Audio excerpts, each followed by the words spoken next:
From the Detroit Free Press, it's Monday, March 22nd. Here are today's top stories, presented by Bush's Fresh Food Market. Calling all foodies, Bush's is hiring. Are you passionate about food, looking for growth, development, and excellent wages? Come grow with Bush's and apply online at bushes.com/join our team. That's Bush's, BUSCHS.com/join our team. This is Phoebe Wall-Howard, an automotive reporter at the Detroit Free Press. The Motor City is known as an international destination, but things have been so quiet since the start of 2020, shut down by the pandemic. No shopping, no tourism, no Detroit Auto Show, and the TCF Center downtown has been used as an overflow hospital and now vaccinating thousands of people in a drive-through clinic.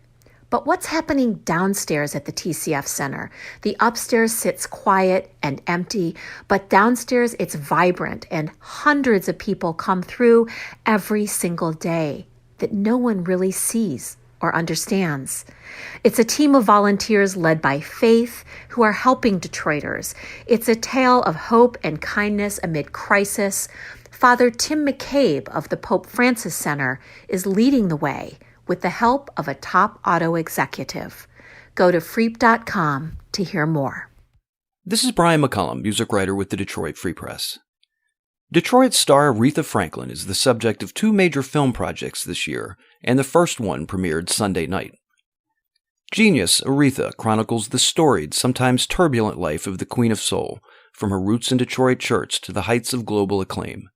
British actress Cynthia Erivo, who was nominated for an Oscar last year for her role as Harriet Tubman, plays Franklin in the 8-part series. Genius will air through Wednesday with 2 episodes each night. The show will also be available for streaming on Hulu. Detroit native Courtney B. Vance plays Aretha's father, the Reverend C.L. Franklin, in a portrayal that might raise some eyebrows. The famous preacher is seen as abusive and off the rails, a man of God who loves Saturday nights as much as Sunday mornings, as one character says.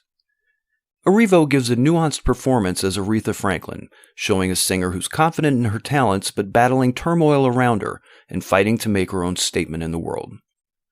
Genius producers included Ron Howard, Brian Grazer, and Clive Davis, with Broadway veteran Susan Laurie Parks as showrunner. The next big Aretha project, the biopic Respect starring Jennifer Hudson, is scheduled to land in August. This is Chanel Stitt from the Detroit Free Press.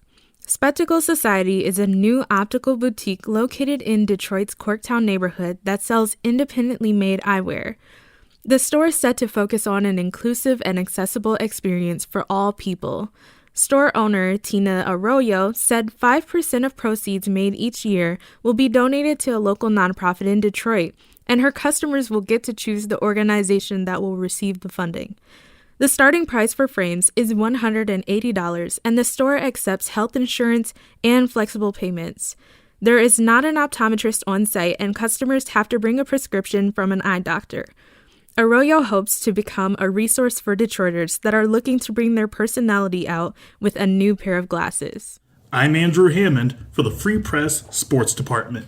By the end of the night, 24 will become a Sweet 16.